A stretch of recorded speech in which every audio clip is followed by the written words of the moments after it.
Hello everyone, this is Omai Giona and I'm here today to do Korean drama Run On episode 16 commentary. This is the last one for this series. I'm a little bit sad about that. Yeah, there's so much in this episode. I felt like I wanted to screenshot everything. I usually write like about a page of notes, but this time I have 2 pages full of notes for this episode. And I don't know, I don't want it to end, but I feel that it's my responsibility to do this. I said I will finish it. So yeah, here goes. So we started the episode with Miju and Sungyum wearing matching clothes. They're both wearing red. So cute. Sungyum cooked for Miju. And I love this part when she realized how much they've changed. She said, "You were awake during the day, but I was awake during the evening." That was because of her job. Sungyum has always been an early riser because he runs in the morning. And before, it was really hard for them to meet just because Miju would be awake during the night and Sungyum would be awake during the day. But now they've matched. And that's exactly like how it was from the beginning. They didn't understand each other, even though they were talking in the same language. And Sungyum even voices it out and says, "But now we're both awake during the day." Oh, what a journey. This is so cool that Miju says this, that whenever she finishes a project, she feels the urge to go on trips. How many dramas have we seen that there would be like a really nice place there and you just want to go? I mean, even for this one, I think it was like the East Sea, Donghae, Bada, that they went to with like that just beautiful scenery of the ocean with Younghwa and Dana together. That's so pretty. Like, I wanted to go there, especially for Korean dramas. There's so many beautiful places. One place I actually went to, I went to the Yoon Dong-jun poetry exhibit. It was in Seoul. I saw that place in the Korean drama A Poem a Day, or You Who Forgot Poetry, which is actually my #1 all-time drama, my favorite. And I went there and it was so cool, like walking the trail, the Yundongju Hill. It felt like I was in the drama and it was so cool. But yeah, like you always feel this urge to go to that place whenever you see it on TV or on your screen. And it was so cool how Miju actually said what we're all feeling. And when Miju shared about her experiences going on trips by herself, it was her sharing a part of her to Sungyum. And when Sungyum learned about all of that, he says that, when are you going next time? Is it okay if I go with you? So next time she goes, she won't be by herself. She would be sharing that experience with Sungyum. That's just beautiful. It's like full circle. Oh, it's only the start and I'm already feeling emotional. And then Miju talks about not being able to understand what people were saying when she goes to a foreign country. And I find that interesting how she says that she wasn't frustrated at all and she kind of liked it, being surrounded by people who speaks a different language than her. And she said that it didn't really matter because she only needed to say what was necessary. She didn't have to completely understand what they were saying, which was beautiful because I felt like this drama overall was about timing and communication and how even though we don't understand each other completely, there are things that matter. And if you have that on point, then you're good to go. And so last episode, that ended with Dana getting a call. And when I watched it first, I thought that her dad died. But in this episode, we see him on his deathbed. He was dying, but he wasn't dead yet. And he said to Dana, I loved you. 사랑했다. And Dana replied, on the subtitles it said, so what? On the subtitles, she said, so what? What she said was, 어쩌라는 거예요? Which was, if I would translate it differently, I would translate it as, what did you want me to do about it? And Dad replies, 그랬다고. On the subtitles, it said, that's it. But I would translate it as, I'm just saying, I did love you, which I think is super important for Dana because she never felt like she belonged, even though she was actually the legitimate child. They had to change her birth date just so that Myungmin would be the firstborn. And even like name-wise, Dana didn't have like that Myung character. Everyone, like the men in her family all had that, like Myungpil, Myungchol, Myungmin, but she was Dana. Taewoong didn't have it, but I felt like for the longest time, Dana didn't think like she was part of the family and that Dad favored everybody else except her. But with this scene, him dying and saying, 사랑했다, like I actually loved you. Maybe the way he showed it was not right. It didn't really help Dana. And it hurt her. But I loved how Dad didn't even explain himself, like made excuses for himself. He just said, yeah, I loved you and I wanted you to know that. I think during that moment, Dana actually realized that and forgave Dad, because instead of calling him 회장님, chairman, or president, CEO, she calls him Dad. I guess that gave her father peace as he went to the other side. And oh my gosh, Myungmin did not change at all. Like his dad died like 5 minutes ago and he was already like contacting people, making sure he's the one who gets the position, and just, I hate this guy. Well, here another person that I hate, Sungyum's dad. When he was notified that Dana's father passed away, his first thought was, what about the marriage? Like he didn't even think like, oh my goodness, the guy is dead. Like I kind of feel bad for him at least. But no, he was thinking about Dana and Sungyum's marriage. And because the father is now dead, there's nobody to push that. And he won't be getting the funding that he needs for the election, because that's his main goal, like to get funding from Dana's family for his election. And then when his secretary asked him, what are we going to do about Eunbi's scandal? I think in his subtitles, it said that she might not get married, like she might not even get married. But I think it should have been he. In Korean, what it said was 결혼도 어떻게 될지 모르는데, like we don't even know what's going to happen to the wedding. And I think he meant Sungyum's wedding and not Eunbi. But the subtitle said she. I was a little bit confused by that at first, but it made more sense because the next thing that he talks about was Sungyum being useless. And it's crazy how he says that you shouldn't concern yourself with petty issues. That's your daughter. When Dana was finally ready to tell Younghwa about what happened, and the first thing that Younghwa did was to give her a hug and ask if she was okay. And I felt like nobody around her actually did that for her. It's just that I understand, you know, like they live in a different world. And as soon as the chairman died, they had to get someone to fill the position. And it's going to be cutthroat. Everyone's going to be vying for that position.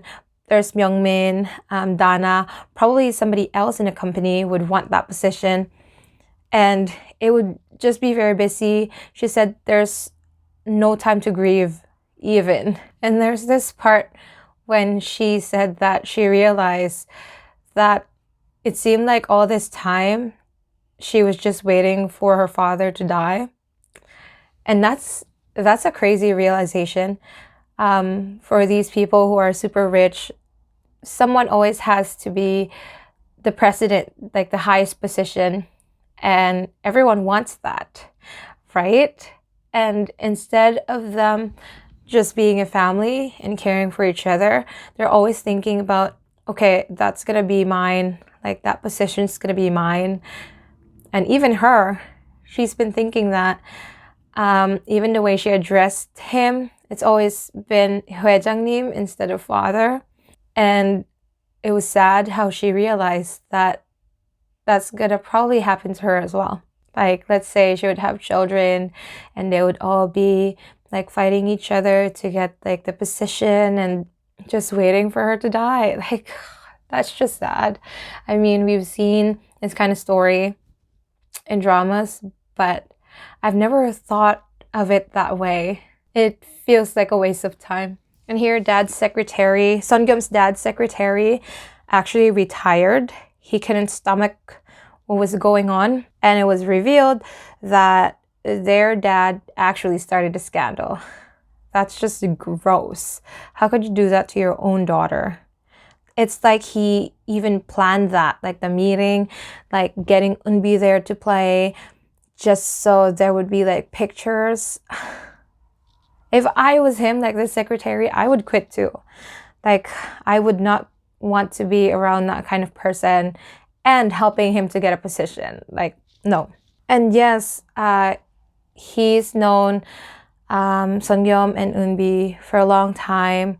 And he even says, just call me casually like you did before. Call me 아저씨, like just mister. And it's nice how he apologized and he said, I might have said a lot of things that hurt you. Just know that it was coming from me caring. I said it thinking it would be for your sake, but now that I realize it might have hurt you, I'm sorry. That's big. It seems like a running theme. A running theme in this drama. But you know, like, we all make mistakes. It's just a matter of if you're gonna make it up. If you realize that you did wrong and what are you gonna do about it. Also love how Sungyum said, I still remember seeing you for the first time. And the secretary said, oh yeah, you must be thinking about me when I was young and handsome and all that.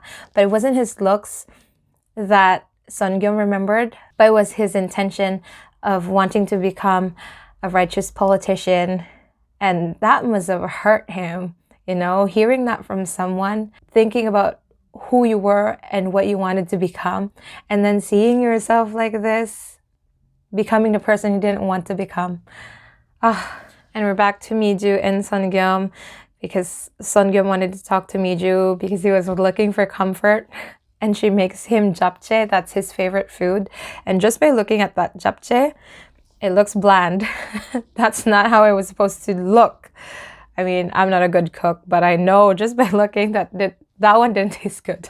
And it's funny how Miju even asked, like, was it the recipe or was it me? Sometimes I ask that myself.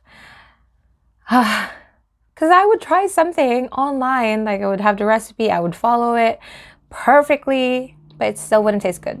Sungyum also talks about love and how his father would used to say, I'm doing this because I love you, but all it did was hurt them.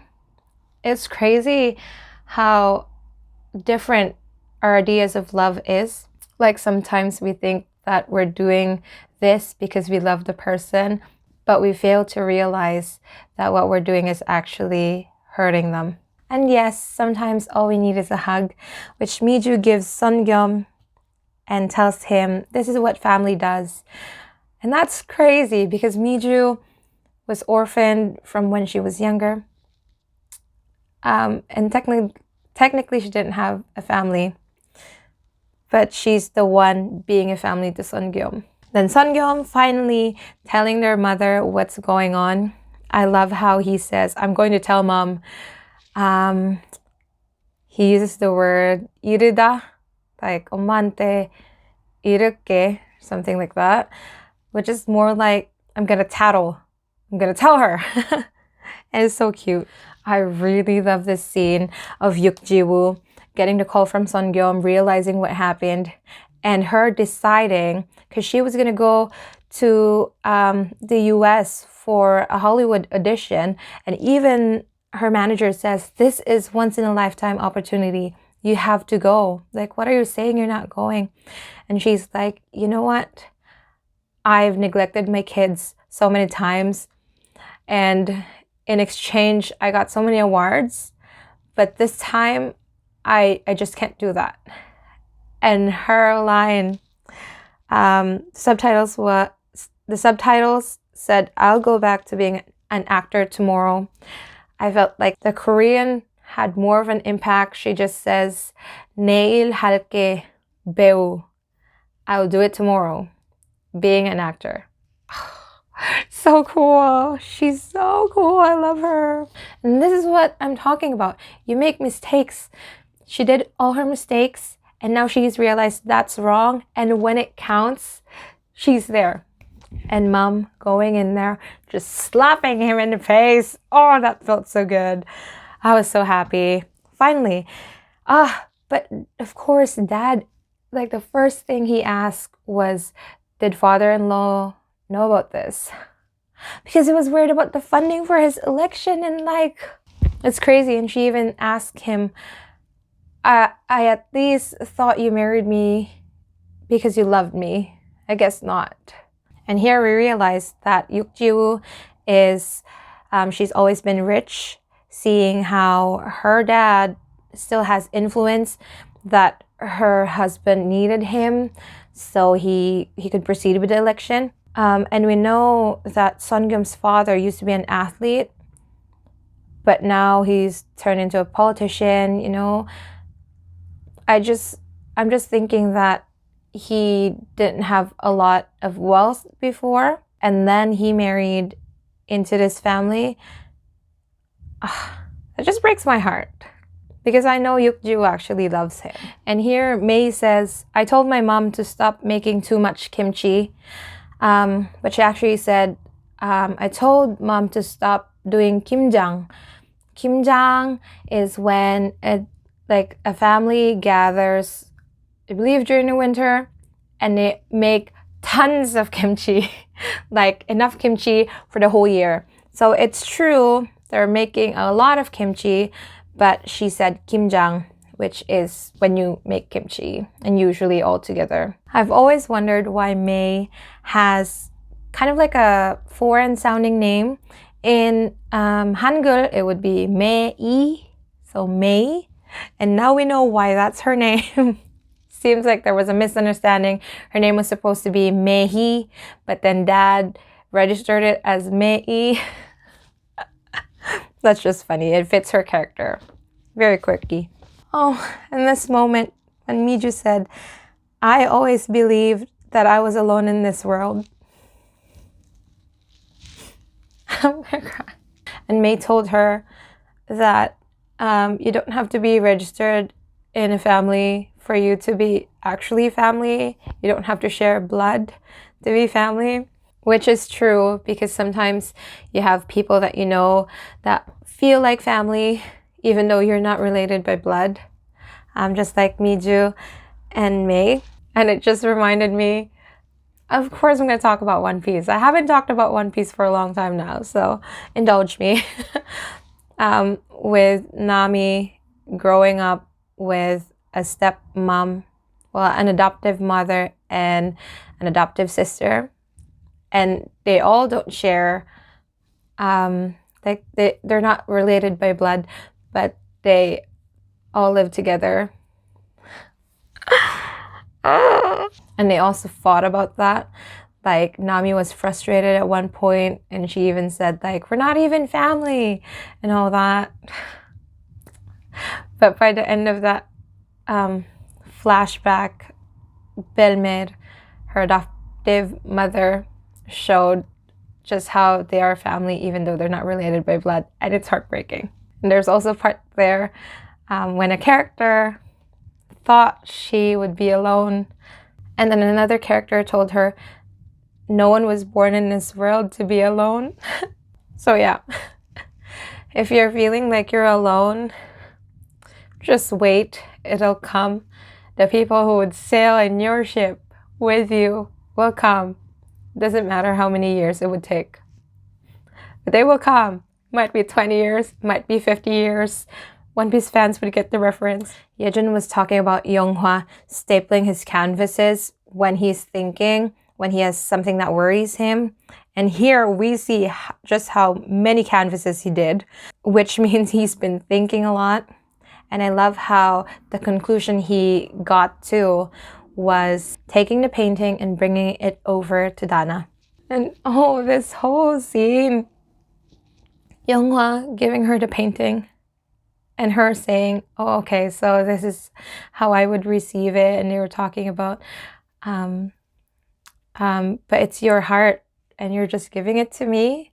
Like, would you like it back? And Yonghwa says, no, it's okay. You hold on to it until everything vanishes from inside you, and then you can just put it in the recycling. And I'm like, no. Oh gosh, guys, I don't think I can finish this. Oh, my heart. In this scene in particular, just respect for Chesuyeong. The way her tears formed, like you can see they were real tears, you know, like it was like forming and then falling. It was so beautiful. Like watching this for the first time, I really lost it in this scene. Like I was just bawling. Oh, Dana didn't show her emotions a lot in this show.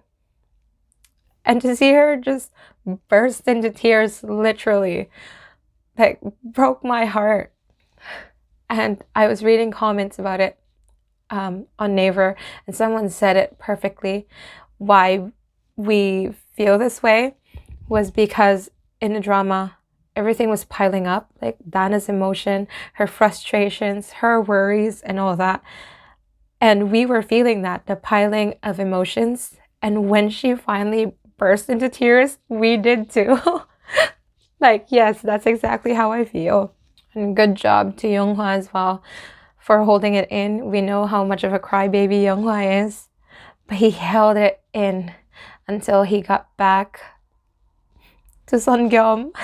And then he started crying. And then he was thinking back to when he said his new dream now is for them to never break up. And now he's saying, but it will never come true. I know it will never come true. And this shot sealed it. Where Dana's painting was, it's now empty. Just like how his heart feels now. It's just empty without Dana. I really love this part too. They say we all have a jewelry box we want to keep to ourselves, which is so true.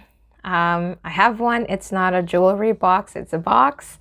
I used to write a lot of poems when I was younger, and it's kind of like how I kept a diary. I wrote them in poem form, and even now I have them. Sometimes I would open it up and read my poems from like 14 years ago. They were all cringy, but they were memory that you can just open up and you would feel what you felt back then. It was super cool. I'm the type of person who keeps old notebooks and receipts and all that. I should probably let them go, but I just like keeping them. So I would say that's my jewelry box. What's yours? Miju and Dana is so cute. I'm so happy to have each other. So nice of Miju to come. Even though she always says like, I don't want to be close to you. They already are. Like, look at them here. Miju hugging her. But of course she has to go like, you're paying for this, right? And this was super sweet of Sungyeom to do. He gave Yonghwa a gift, which is the gas range that he didn't have. That's why they had to borrow it from Miju. And before he was saying how it's his romang, It's his dream to grill samgyeopsal on the rooftop and all that. And it seemed that Sungyeom remembered that, because when Younghwa was having a breakdown after breaking up with Dana, he says, I knew it wouldn't come true. It wasn't meant to come true, but he didn't say specifically what it was. It seems like Sungyeom took that literally and remembered what he said before, and so he gave him a stove. Or maybe he understood what it was, but he was just being cheeky and nice to at least give him a gas stove that he wanted. And this was a beautiful realization from Younghwa. I'll just let it hurt when it does. When things don't go the way you want them to go, and it hurts, right? And oftentimes we get frustrated. I'm like this, like I'm super bad at this. But it's true. When it hurts, just let it hurt. It will pass. And when it doesn't hurt anymore, then you'll be okay. And that's and Sungyeom even says, even if it didn't work out with you and Dana, you both grew up from this. You learned something, and it wouldn't have been the same if it didn't go like this. Also so witty how he says, maybe that's why she keeps calling me kid. Maybe that's why she keeps calling me 학생. 학생 is student, which I think makes more sense than kid. Maybe that's why she kept calling me student, was because I still need to learn. Writer-님, 작가님, good job. Oh yeah, Kim Sano! This was a nice cameo. I loved it. It was sad that we didn't get Orion Gold, but we got Kim Son-ho, and he was here as a director that who worked with Miju. He did like a short film. Nobody knew about it. Miju did the translations, and now he's going to a film festival. And here again, they show just how much growth these two had, how they now really click. And they even showed us what it was like in the beginning episodes, when they didn't even understand each other. The John Wick and like, are you a pervert? No, you are. What? But now they just click. They don't even have to explain anything. They just do. It's so cute. Taewoong, I'm so happy. Oh, well, Dana's outfit here is on point. I love it. It looks super good on her. But yay! Dana and Taewoong are maybe not that close, but she doesn't push him away anymore, and she was asking for his help, and Taewoong was like, so you only need me to be your younger brother today? And she's like, you've always been my little brother. Oh my god! And Taewoong was super happy. He tried to give her a hug, but she's like, nah, stay away. Oh, I'm gonna miss Taewoong so much. This scene, oh my goodness. I love it. I love it so much. So now we know that Yejun is gay and that he likes Younghwa. But here, Dana comes in again to get her coffee. But this time, she said sorry and apologized for what she did last time, like putting him on the spot. And she said that it must have been hard for you and all that. And I love how, I just love this scene. Yejun saying, I like him. Him realizing like, oh, why did I even hesitate?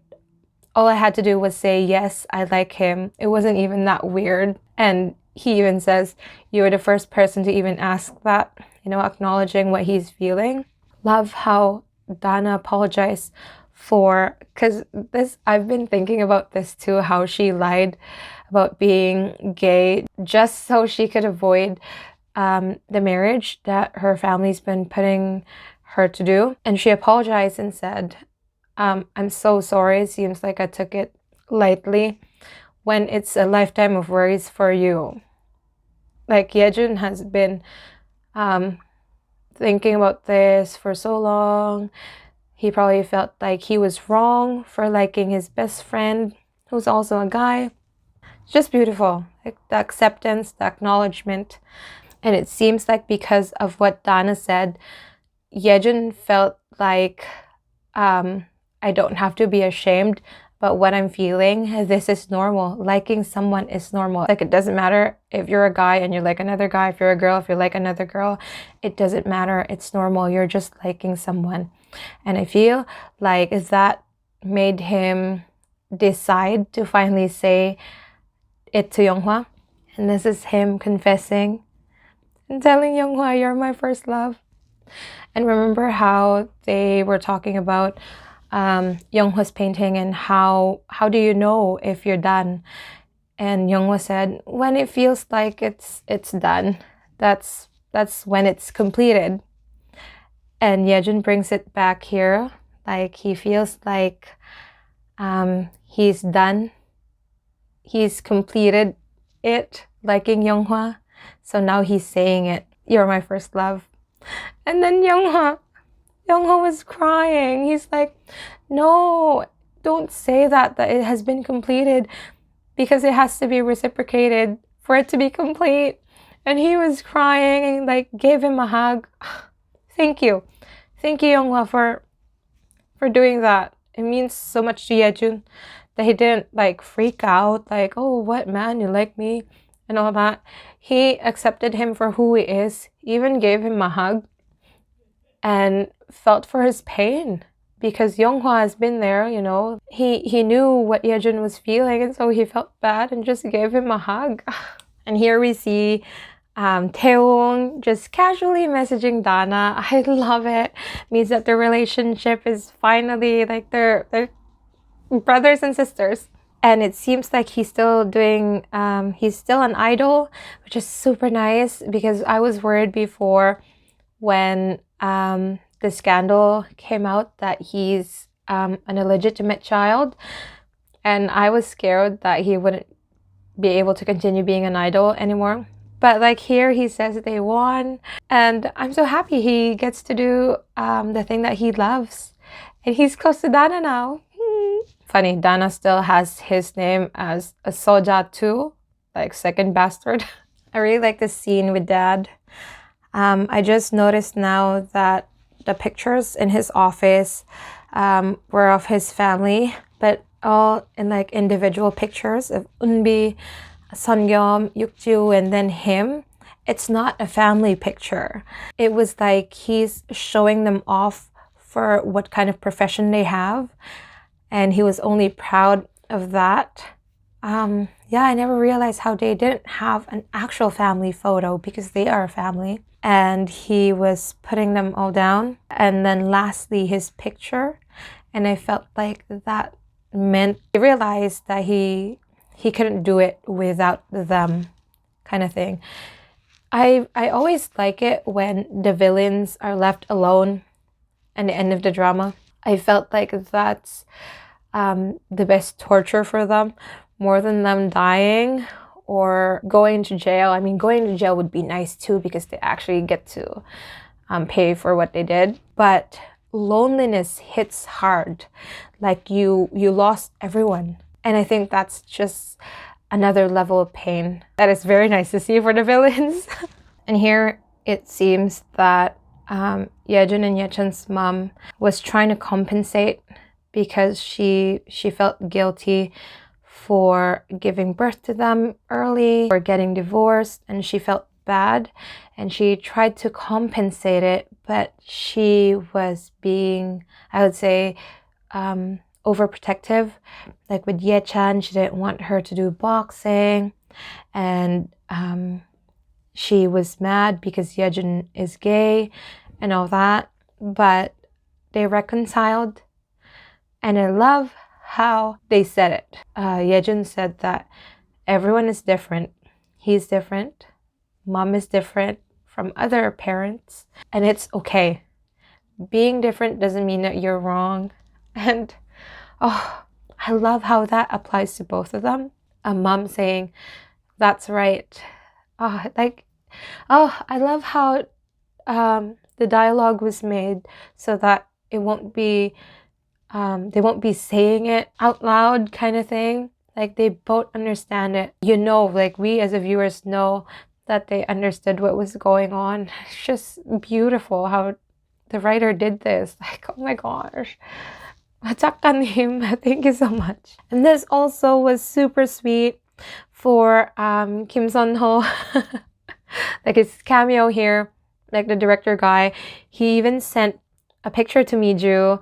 Like they wrote her name, Oh Miju, like on the shore there, and said, Oh Miju, you were here today as well. I felt like people don't appreciate like staff or like here, the translator. They don't get as much credit as say like the actors. I mean, that makes sense, but this was so sweet that they included her. She wasn't there, but they're saying you're here with us, and they even wrote her name. Oh, that's so motivating. Dana looks so happy she finally got what she wanted. It did say here that vice president. Now I'm thinking, did Myungmin actually get the president spot? But as long as Dana is happy with what she got, I'm happy. I also love how she acknowledged that she got to this point because she was with Jung Sil-jang. Jung Sil-jang, MVP. This painting is so beautiful. It's so cool how if you look at it, like you won't really see what's in there. I like that, like the smudge and all that. But when you look closer, you would see Dana there standing, wearing the shoes. Oh, that's so beautiful. I love it. And now they can be together. I mean, dad's gone now. She doesn't have to get married. And technically, she's like in a higher position and nobody can tell her what to do. I screamed when Sungyum said, 사랑해요 to Miju. I love you. Oh, it's just that when I think back to how they were before, it just melts my heart seeing how far they've gone. And they say it again, like we don't have to understand each other. We both have our own worlds. But what we can do is to align those worlds so they can be beside each other even though they're different. This conversation is super funny. But it could have been lost in translation. Here, Younghwa says, my happy ending is having adorable children with the person I love. And then Dana says, like, why would you have kids? And then Younghwa says, well, when scientific stuff are advanced, then maybe I would be able to. And then she says, yeah, live long so you can have kids. He says, 토끼 같은 자식 낳고, which is like cute kids, But he says 토끼, which is rabbit. So he's saying, I want kids who are like rabbits. That's why Dana says, why would you give birth to rabbits? And now it makes sense why he says, when science has advanced, then maybe I would. And this is so cute, the four of them just casually talking. Dana used to like, she wants her own glass, her own whiskey and all that. Now she's drinking from a can and she's eating what they're eating. And she's just sitting here, like, just enjoying it. And I think, like, personally, this is very important, having friends who gets you and who would talk about just the randomest topic under the sun. Here, they were talking about how happy endings are just illusions that we create kind of thing. Because really, there's no happy ending. By Miju's logic, she's saying you get born into the world alone and then you die alone. And even if you have a soulmate, you would be separated when you die. Which is kind of like a negative way of thinking about it. But she's just saying there's no happy ending, right? And they were talking about the afterlife and they were talking about dreams and all that. It's just, I feel like it's hard to find people, like friends who would be like this. But they will come. If you don't have friends like that right now, someday they would be there. Don't worry, you're not meant to be alone in this world. And I really love how they were talking about happy endings, and they didn't have like a concrete idea of what it's going to be like to have a happy ending. But then the show gives us the happy endings for everyone. And it's amazing how the writer was able to put everyone in here. People we have probably forgotten. They're still here. And Young-gil joining the agency. And he's actually going to get married to his girlfriend of 10 years. And Sungyum had no idea. And then my baby Ushik also joined the agency. I love how his picture was there when Dana came into her office. And we see a picture of Ushik there. And it seems like he won a competition as well. He got a medal and gave it to his grandma. Yukju and Eunbi are having the time of their lives, drinking coffee here. And Dad's secretary is there manning the coffee truck that Sungyum and Miju sent. And here Yejin introduces his boyfriend to Younghwa, and they exchange looks, and it's just so cute. And my baby Taewoong. Look how happy Taewoong is. Oh, I'm so happy for Taewoong. He's come a long way too. And Myungmin being pathetic as always. And there's Dad. I like how they added this scene as well. No words between Sungyum and his dad. But I felt like this scene meant forgiveness. Dad realized how much he needed his family. And Sungyum was being the bigger person, coming over and sitting beside him. You know, like no words needed. But it's like he's saying, I forgive you. And the bar is now empty because they all have friends.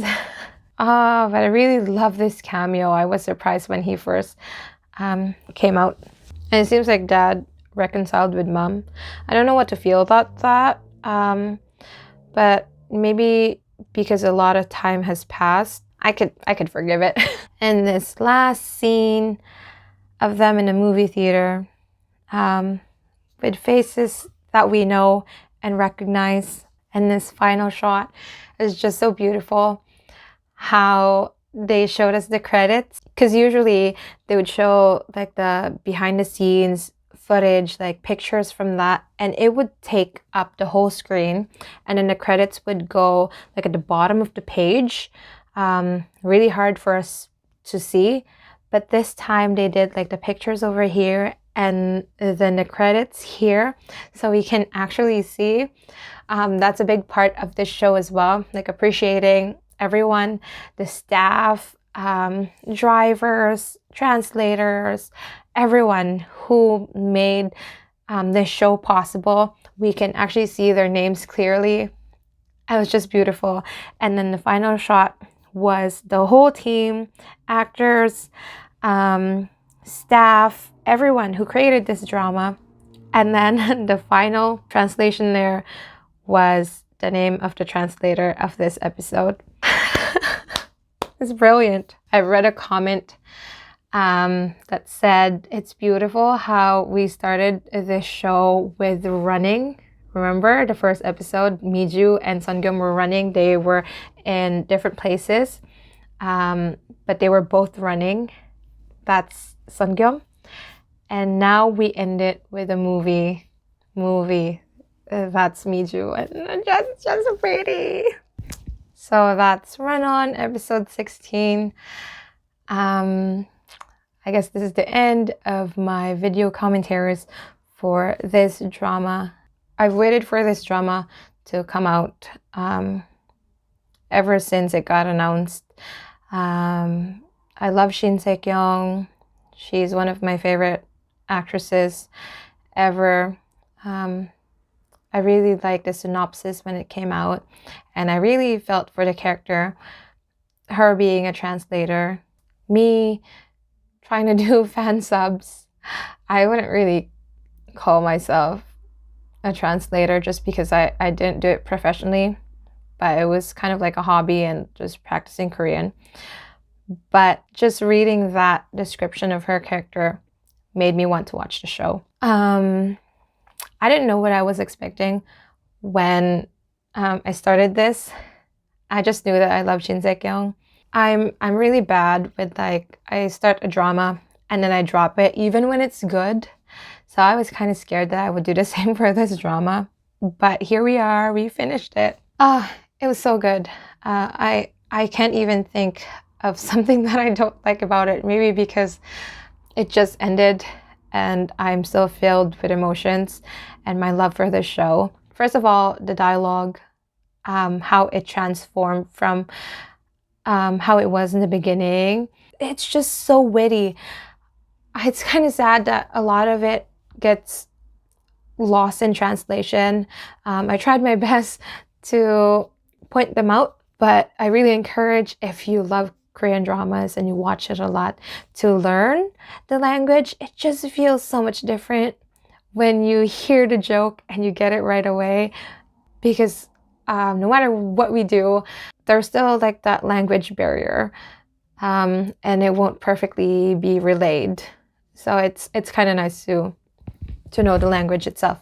But yeah, the pacing was amazing. Ha, it rhymes. Considering that this is a show about running, there was also timing. It was nice that it had great pacing. It really felt like a marathon. It didn't have a climax. It didn't have like that makjang villain. These people felt like real people. Could be someone we know, kind of thing. The dialogue was natural. It didn't feel like a setup. Even the product placement was amazing. I want that vacuum, the Dyson vacuum that like does a 360. That's so cool. I want it. There were so many lessons peppered into the episodes.